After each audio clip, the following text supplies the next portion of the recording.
Yang pertama Bu ya, bagaimana kaitan dengan ayat Muhammadur Rasulullah walladzina mahu asyiddau alal kufar? Apakah Nabi itu keras terhadap orang kafir? Yang dimaksud kafir itu apakah sifatnya? Berarti bukan orangnya. Seperti tadi yang diuraikan oleh Buya bahwa kafir yang dimaksud di situ adalah bukan orangnya tapi sifatnya. Kalau seandainya sifatnya, bagaimana kaitannya dengan surat Al-Kafirun?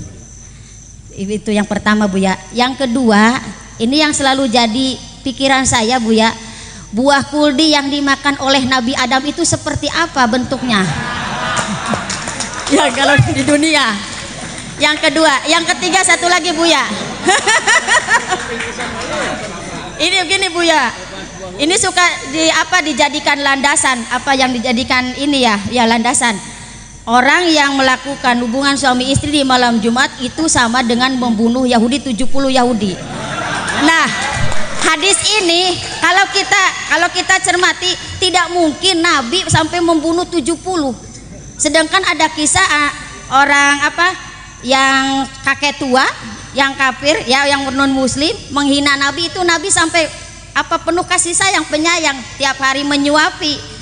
Jadi itu tolak balik dengan hadis itu. Apakah hadis itu doib atau bagaimana Bu ya? Terima kasih. Assalamualaikum warahmatullahi wabarakatuh. Asyid al-kufar, galak, tegas dengan orang kafir, sayang sesama.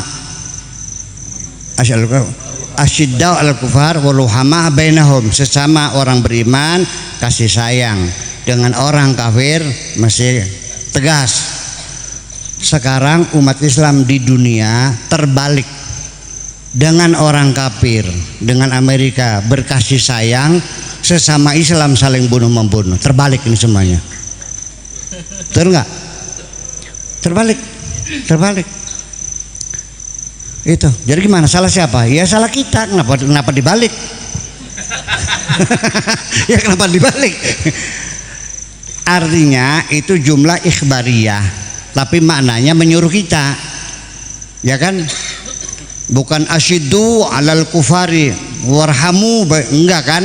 Jumlah khobariyah, jumlah berita biasa, tapi maknanya memberikan petunjuk kepada kita. Seharusnya kita sesama kita kasih sayang dengan musuh-musuh kita. Itu adalah kufar, sini adalah musuh ya, bukan orang yang non muslim. Nih, kalau kafirnya itu karena kejahatan kriminalitas, dijamakannya kafarah. Ulaika humul kafaratul fajarah. Jadi kafirun itu singular, pluralnya beraneka ragam. Ada kafiruna jamak mudzakkar salim, ada kufarun jamak taksir, ada kafarah, ada kawafir lagi. Lah, dalam bahasa Arab ini setiap kata singular ketika dijamakan, jamak itu membawa makna baru.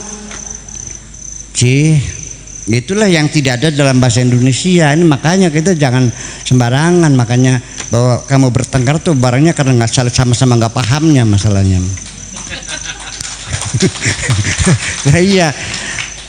Nih, yadun itu tangan, ID itu juga jamak, dijamakan lagi. ID menjadi ayadi, dijamakan lagi. Itu maknanya berbeda-beda. Kalau yadun saja itu arti bisa tangan beneran, bisa artinya kekuasaan. Tapi kalau ID itu bisa baina aidihim, itu bukan di depan tangannya, artinya menunjukkan tempat. Yadullah fawqa aidihim, tangan Tuhan datang mereka, artinya kekuasaan Tuhan. Tapi kalau ayadi artinya sudah kemananya kebaikan. Torikun juga zamannya turukun, dijamakan lagi namanya turukot menjadinya. Jadi jamaknya tarikun, turukun, jamak taksir. Kemudian yang terakhir dijamakan lagi namanya jam'ul jam'i. Kodenya di kamusnya itu jim, namanya jam'ul jam'i, jamak dari jamak. Nah, ini menjadi sulit bagi kita untuk mengertikan. Makanya hati-hati al-kafirun. Ya ayyuhal kafirun itu artinya bukan musuh. Lakum dinukum waliyadin, agamamu silahkan, agamaku silahkan, yuk kita hidup berdampingan. Ayat ini bukan ngajak permusuhan, ngajak hidup berdampingan dengan agama yang berbeda-beda. Sih mana lagi? Nah itu makanya. Terus buah khuld itu begini. Di tafsirnya saya baca ada bilang buah khuld seperti korma, ada seperti anggur. Saya jamin deh seorang istri begitu buah khuld suaminya kayak korma langsung minta cerai. Kalau bagi kayak anggur lagi. Kemudian lagi, masuk akal enggak kalau buah khuld itu betul-betul buah? Mana ada buah bisa melupakan kita, lupa ingatan, lupa segala-gala. Sorga yang penuh kenikmatan itu terlupakan hanya karena sepotong buah yang nggak ada artinya. Ini pasti kita tergoda itu karena lebih hebat. Betul enggak? Istri saya umpamanya punten ya mana-mana. Istri saya namanya Darkem namanya. Ya. Hidungnya pesek. Saya tidak mungkin tergoda kepada Darmi yang lebih jelek dong. Nah, tetapi saya akan tergoda ketika yang menggoda saya itu Monica Lewinsky. Iya, yang goda Edwidge Venice yang menggoda. Ini Monica Bellucci yang menggoda. Waduh, nggak tahan dah. Jadi ketergodaan itu artinya bahwa memang luar biasa. Lalu apa maksudnya buah khuld itu? Coba kita lihat ketika Nabi Adam dan Siti Hawa makan buah khuld, kan begitu? Setelah selesai, begitu mau mencari pakaiannya, nggak ada. Wa tafiqa yakhsifani min awraqil jannah. Jadi ketika makan buah khuld itu dalam keadaan telanjang bulat dong. Pertanyaan saya, perempuan telanjang, laki telanjang, makan apa?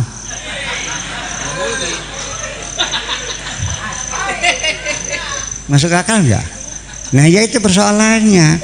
Nah ini kitab-kitab tafsir dari dulu sekarang tuh kayak korma yang nggak masuk akal tuh mah. Iya kan? Supaya jangan ngantuk nih. Ini bahasa buah khuld itu adalah seksual. Sebetulnya saya kiai kan, tapi punten kalau saya tinggal serumah dengan perempuan yang cantik jelita kayak siapa? Monica Bellucci ya. Silakan kalau bahasa Jawa adus kari ber, turu kari les, apa neng, nginung kari glek. Sok bahasa Jawa Sundanya ada kan tuh. Ya artinya pokoknya silakan seenaknya, tapi jangan pernah menyentuh dia. Waduh nggak kuat saya. Saya pasti akan melakukan hal yang sama. Nah ini sesungguhnya wala taqraba hadhihi syajara itu kalimat indah untuk mengungkapkan sesuatu yang kurang pantas diucapkannya. Seperti kita belajar ilmu seksologi. Kita malu menyebutkan nama barang dalam bahasa kita. Terpaksa pinjam bahasa Inggris, namanya penis. Ini namanya vagina. Ini vagina. Ini major labia. Ini minor labia. Ini namanya klitoris. Sok, bahasa Sundanya apa klitoris itu? ayo. Nah itulah makanya. Jadi syajarah itu sebagai simbol. Ya syajarah itu yang nantinya akan berketurunan. Makanya syajaratul ansab. Nah, family trees. Pohon itu. Jadi begini, kita sendiri juga sama anak-anak kita kan ngajarin jangan bilang berak dong, buang hajat kan gitu. Jangan kencing dong, bilangnya pipis gitu. Ini ada nenek tua biar jangan ngantuk. Ada nenek tua ngajarin anaknya, "Nek, berak." Duh, kamu sih. jangan berak dong, nyumput. Jadi kalau nek nyumput berarti mau berak. Mah kencing, duh, wah cucuku, jangan bilang kencing dong, nyanyi bilangnya, gitu. Jadi nek nyanyi, yo dituntun lagi gitu kan gitu. Terus apa lagi? Kalau mau berak bilangnya apa? Nyumput. Nek mau nyumput, ayo sok nyumput ya, nyumput. Rupanya suatu malam neneknya tidur pulas, lupaan cucunya kepengen pipis. Bangunin neneknya, nek nyanyi. Ya kamu mah lupa deh nih, malam-malam nyanyi gimana sih? Ntar aja, ntar pagi aja deh nyanyinya neng. Nggak bisa, nggak tahu mau sekarang. Duh, sudah tidur aja, nanti nyanyi besok pagi. Nggak bisa sampai sekarang. Ya udah sok diteringat pelan-pelan.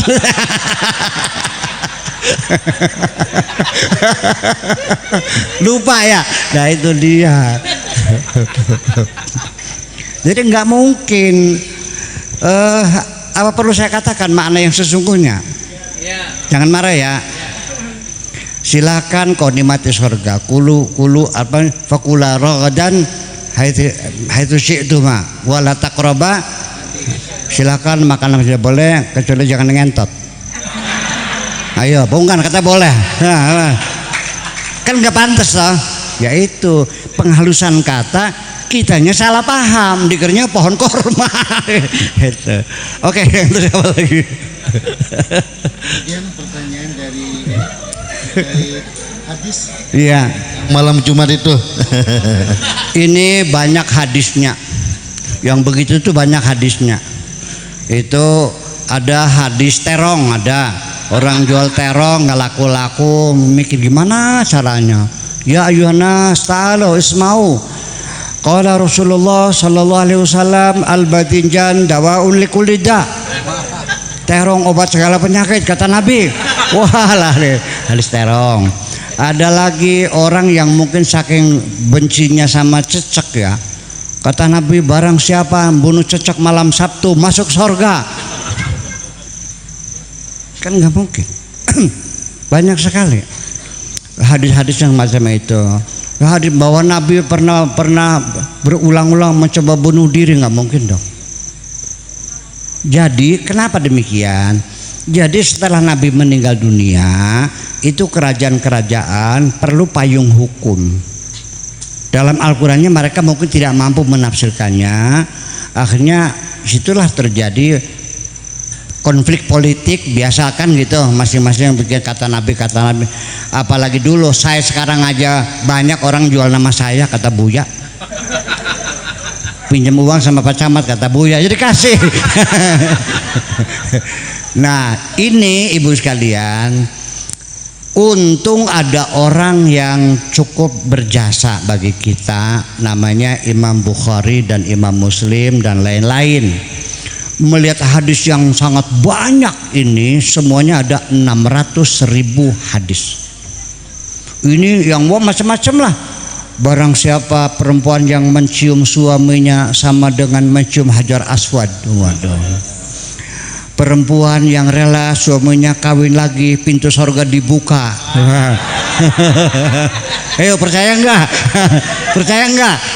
Enggak. Nah begitu, ini kata Nabi. Bahkan sampai Sayyidina Umar sendiri pernah mengancam, tolong sampaikan Abu Hurairah, kalau masih sering bilang kata Nabi, ku potong lidahnya. Gitu. Nah ini persoalannya. Jadi 600 hadis itu diseleksi satu persatu, diteliti sanadnya, matanya, riwayatnya, babitnya, thiqahnya, sama ada hadis yang maktu, ada yang mursal, ada yang dhaif, yang hasan, diseleksi semuanya itu dari 600.000 hanya lolos 14.000 yang diyakini benarnya itu. Artinya 584.000 hadis yang dibuang semuanya itu. Nah termasuk hadis-hadis dhaif begitu itu masih ada di kitab-kitab kuning yang saya baca sendiri. Betul nggak?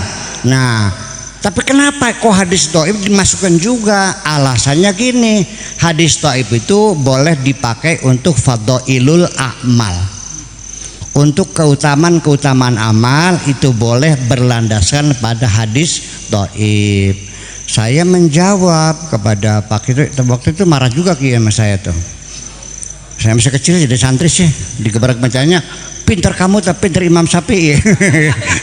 Kata saya pinter saya lah. Gitu. Saya dulu bandel kecil, dulu nakal. Jadi kalau saya mah daripada fadhailul amal menggunakan hadis dhaif yang nggak ada ujung pangkalnya, nggak asal usulnya nggak tahu, ya masih mending pakai logika aja yang sehat. Betul nggak? Lebih firm dengan akal yang sehat dong. Nggak usah pakai hadis dhaif. Udah buang aja dhaif ke gimana? Apalagi hadis palsu, hadis maudhu segala macam itu. Jadi hadis macam itu ya, tetapi begini. Kita ketika mencurigai hadis itu jangan diartikan kita mencurigai Nabi Muhammad. Tidak mengurangi keyakinan kita bahwa Kanjeng Nabi Muhammad adalah utusan Tuhan, tidak mengurangi. Yang kita curigai, apa benar Nabi ngomong begitu? Selagi tidak pantas dan tidak layak untuk Nabi, tolong dengan segala hormat lebih baik kita tunda saja. Setuju gitu? Nah, wallahu alam bisawab, gitu aja dah. Jadi gimana ya, nggak tahu dah. Masa nggak mungkin Nabi ngomong begitu. Masa Nabi mengatakan umatku masuk neraka semua kecuali satu?